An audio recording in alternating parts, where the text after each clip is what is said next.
Watch this.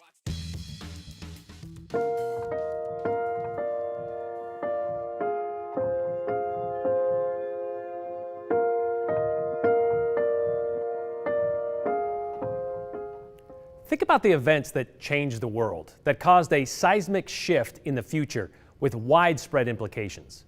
In one day, the discovery of electricity, or penicillin, or the double helix, Wall Street crashing in 1929, the atom bomb dropping in 1945, the moon landing in 1969.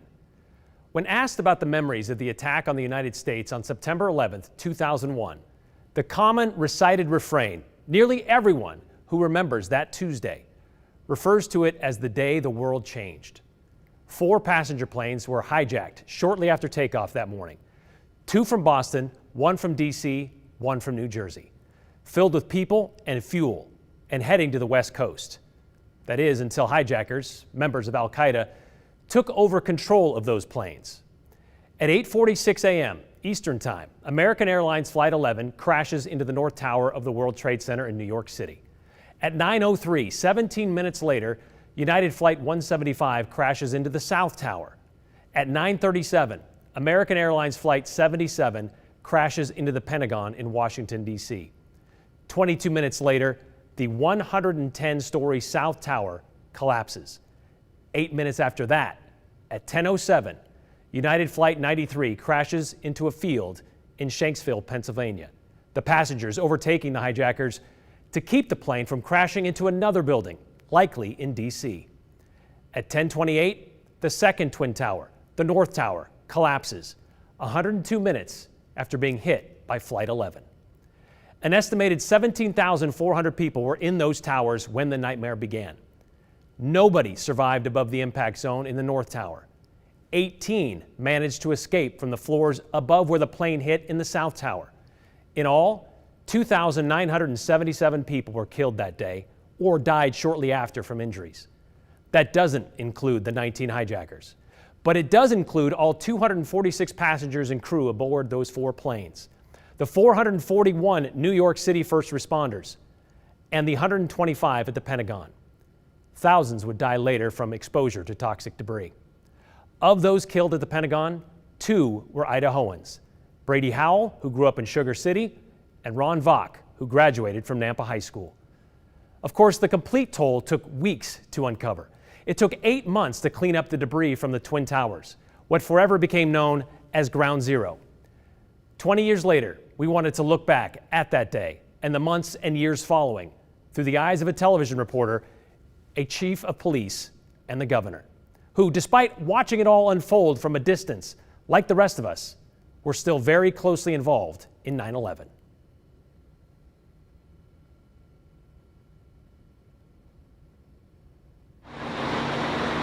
It was so unimaginable.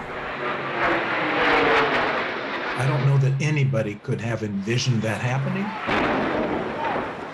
They were trying to decapitate the United States of America. A second airplane, a 727. You know, there's a numbness and there's a reality, and you always ask why. Oh my God! It was such a collective experience. It affected everybody. The second tower, the front tower, the top portion of which is collapsing. Good Lord. And the world changed. There are no words. With the terminal road closed, people have been walking from outlying parking lots to reach the airport, and many would like a change. We, again, tried to be accommodating to the public. We still are, but with a lot stricter rule. My name's Mike Johnson, and I was the Boise Airport Police Chief on 9/11. I was not in Boise at that time. Ironically, I was outside of Washington, D.C. at a FEMA Command Training Center on a conference on terrorism. We came into class and the news was going, but we weren't sure if it was the news or part of the training of interaction. And one of the instructors came in and says, "This is not part of the training, this is real, folks." And everybody just was glued to the TV set. And I was sitting there when the second plane went in and saw it. You know, you just shook your head, and then of course it hit the Pentagon, and we were, 40 miles away. When it hit, of course, back there, I called back to the airport a number of times. They said, yeah, things are shutting down. An hour later, things are almost shut down, and 3 hours later, there's nobody here. No flights going in or out. The only public that was really there were people trying to get rent-a-cars. A few of the restaurants were still open, but there was nobody there. It'd be just like if you were there at 2 in the morning now. It was a ghost town.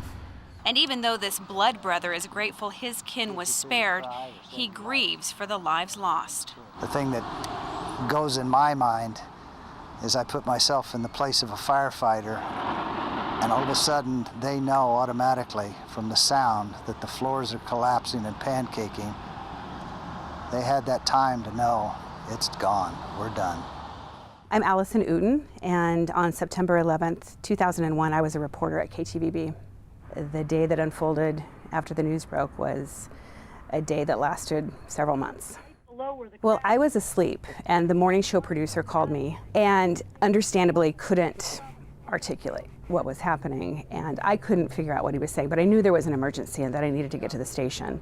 And at that point, only the first plane had hit, and it was a tragedy. But at that point, while there was a lot of speculation, one of the prevailing thoughts was it was just a really horrible aviation accident. And by the time I arrived, shortly after I arrived, the second plane hit. And then it was something completely unprecedented and very difficult to wrap your head around. You know, the newsroom is such a place of action, and you're so conditioned that when something happens, you go. And it was probably the only time that I could remember where we just all stood around for a long time and became observers, and not really knowing how to localize it, or not even really thinking yet about what does this mean.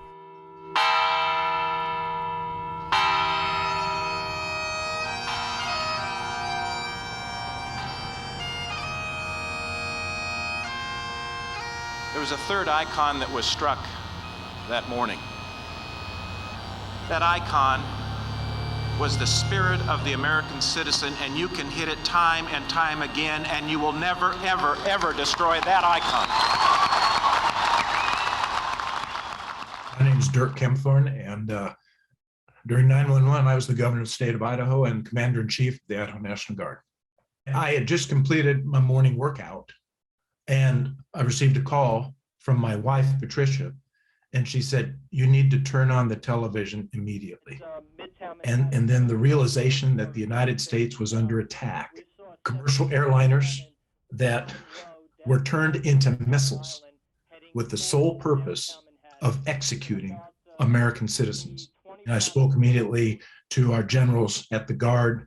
I spoke immediately to Colonel Strickfaden at the Idaho State Police.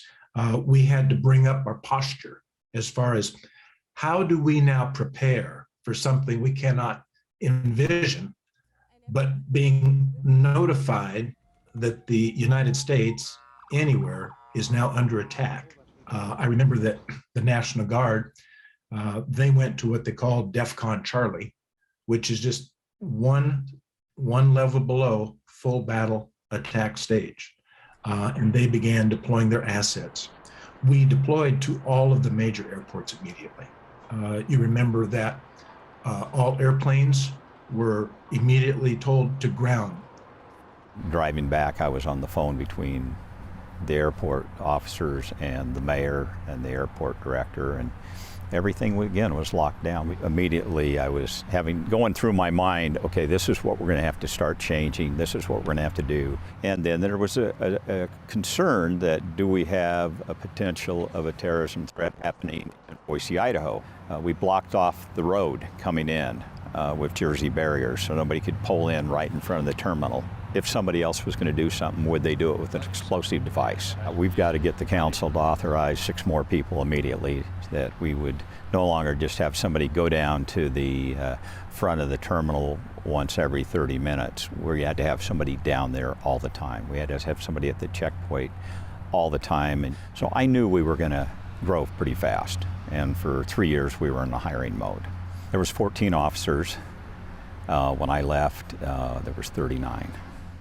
It was the most global story that I ever covered, for sure. And also the most difficult in some ways, because how do you distill it down and make it meaningful for people in Idaho? That was important for a lot of reasons, but in this instance, I think it was most important because the story was too big. It was too far away, it was too devastating, it was too unprecedented. It needed to be broken down into bite-sized pieces for it to really sink in and become real to people in Idaho. If I was in my office when the plane hit our building, I would be talking to you with a harp in my hand right now. Peter Totten worked in Washington Group's New York office. The Washington Group, for example, a very big local company, had offices and people and lives that were lost. And that instantly became very real. Then there was the whole Muslim angle. Allie became a Muslim several years ago and wears the traditional Islamic dress. The past 2 days, that's made her a target. Of course you get looked at anyway because it's not the norm here. And then there were firefighters, and we know what a brotherhood that is. And in one case, it was literally a brotherhood. Lee held his breath, waiting to hear the fate of his brother. It was the longest 4 hours of his life. There's no way to calculate that. The news when it did arrive was good. Sean was safe. But emotionally, the wounds are deep. And so these little vignettes of local people really started to create a rich tapestry of why this mattered in Idaho. I'm Allison Newton at Ground Zero. Just a few blocks from here. December, I went to New York. That's when it really came into focus for me. Help them get back any confidence. I remember a big box of teddy bears being sent, and these would be destined for children. This is the Anna Silver Elementary School in Lower Manhattan. People were just looking for a way to give back and to be part of the solution to such a huge problem. That was a really beautiful part of the story and not surprising at all. I think I was really grateful to have a role. It gave me something to do, a direction and a focus related to the tragedy. And I think because of that, maybe I was able to process it differently and not feel so helpless and detached from the story. How did it happen? How did you have that coordination of 2 planes in New York, 1 in DC and 1 in Pennsylvania? This wasn't just one crazy. This was a planned out situation. And what else are they planning? And where else is the most vulnerable? Well, an airport in Twin Falls, Idaho, or Boise, Idaho would be pretty easy pickings. Following the attack, when we finally continued commercial travel, you went through a line and a magnetometer, and there were guardsmen and women with their weapons. That was our security. You're going to be checked out. There wasn't a TSA. There wasn't a Homeland Security. You got to remember, everything the hijackers used could legally be carried on the planes at that time. Box cutters, pocket knife, and so that changed, of course. No more box cutters, no more pocket knives. And I remember as the years went on, people, well, why are we doing this in Boise? Nothing's going to happen here. Maybe not. But it's for sure if you don't do it and something happens, then everybody's, why weren't they doing that? I was receiving information continually that was confidential. Within, I would say, 1 or 2 days of the 9/11 attack, the FBI released its list of the top most wanted terrorists in the world. There were, I believe, 20 photographs. Military leadership came to me immediately that day, brought in the front page, laid it on my desk, and said, "Sir, you need to know, this individual was here. He was here at Gowan Field. He came, he asked a number of very penetrating questions. We've had a program where people from other countries could come in and share information with our military to military, but they always came in groups. This one came alone. But then to see his face listed as one of the top terrorists by the FBI told us this is serious and we don't know what next to expect. All across America today, Americans are gathering in prayer, in moments of silence. I said that Friday, same week, that on the steps of the State House, we will have a moment of silence for those who have perished, but also for those who have been spared. And that Friday at noon, 10,000 Idahoans gathered. It filled Capitol Boulevard. The terrorists thought that they could bring us to our knees.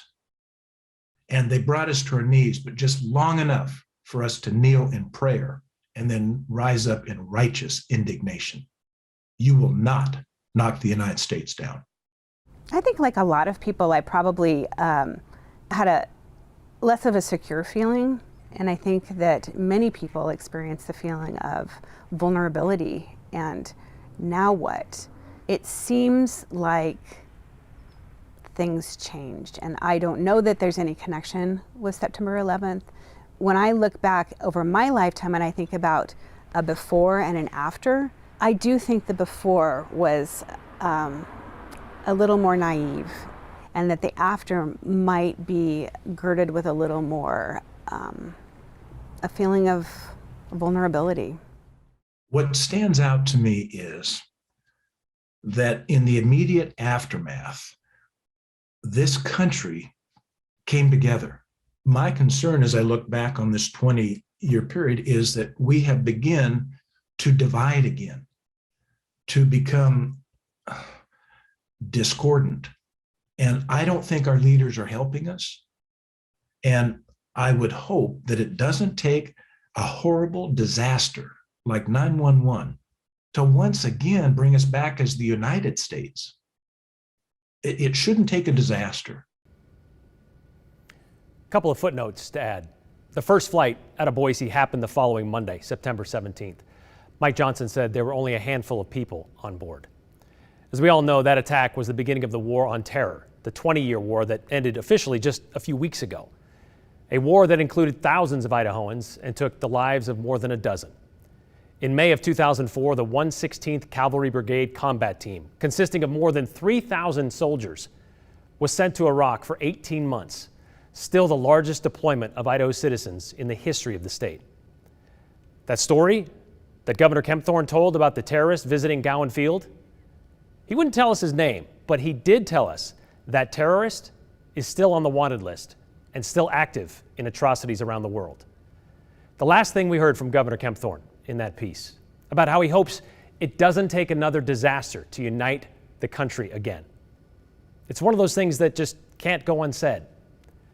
9/11 was the last big thing that happened to all of us. Here we are, 2 decades later, and there's another big thing happening to all of us. That united us. This has only divided us more.